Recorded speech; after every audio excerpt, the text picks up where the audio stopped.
ये क्वेश्चन आया है ऑयल की इंडस्ट्री के हवाले से। अच्छा, ऑयल के साथ प्रॉब्लम ये है कि ऑयल की जो जो एनर्जी सेक्टर है ना वो काफ़ी कॉम्प्लेक्स है और उसकी भी साइकिल्स होती हैं जिस तरह दूसरे एसेट क्लास की साइकिल होती हैं। लेकिन ऑयल और traditional fossil fuel based energy के साथ प्रॉब्लम ये रहा है कि 2014 से इस एनर्जी में कैपिटल गया ही नहीं, यानी कि जो कैपिटल इनफ्लो था वो इस सेक्टर से डाइवर्ट होके रिन्यूएबल एनर्जी, ग्रीन एनर्जी और टेक सेक्टर में लगा, जिसकी वजह से हुआ ये कि जो इंडस्ट्री है energy fossil fuel based energy sector, ये कैपिटल से महरूम रहा, जिसकी वजह से उसमें एक्सपेंशन नहीं हुई, उसमें डेवलपमेंट नहीं हुई, उसमें प्रोडक्शन नहीं हुई।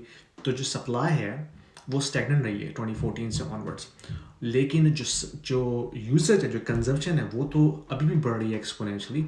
इस ग्राफ को अगर आप देखें ज़रा, इस ग्राफ को अगर आप देखें तो आपको अंदाज़ा होगा कि हमने किस तरह एनर्जी में ट्रांजिशन की है। हमने स्टार्ट लिया बायोमास से, फिर हमने कोल की तरफ गए, फिर हम उसमें ऑयल की तरफ आए। ऑयल के इंट्रोड्यूस होने से जो प्रोडक्टिविटी है वो एक्सपोनेंशियली बढ़ गई और उसके साथ ही साथ जो एनर्जी का यूज़ है वो भी एक्सपोनेंशियली बढ़ा।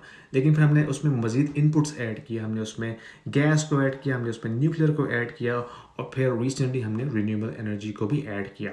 लेकिन अगर आप देखें रिन्यूएबल एनर्जी का जो परसेंटेज है compare to the entire spectrum of different sources, वो काफ़ी कम है, यानी कि मिनिमम मे बी 15 to 20%, इससे ज़्यादा का नहीं है।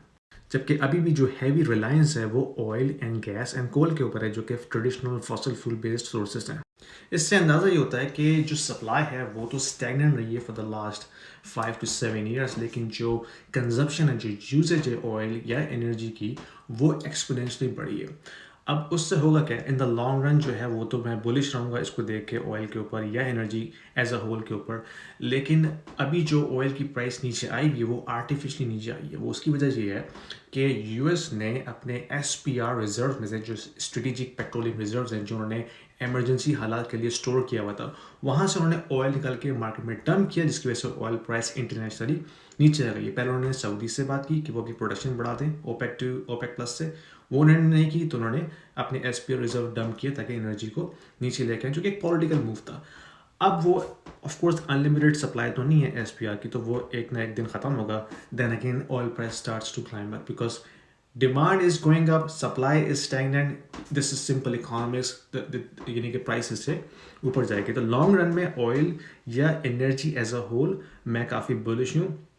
And I am also thinking myself कि मैं कुछ एनर्जी स्टॉक्स जो हैं बाय करूँ फॉर द लॉन्ग रन, क्योंकि ये जो सिनारियो पेश हो रहा है हमारे सामने, that is going to be a bullish scenario for the energy sector going forward.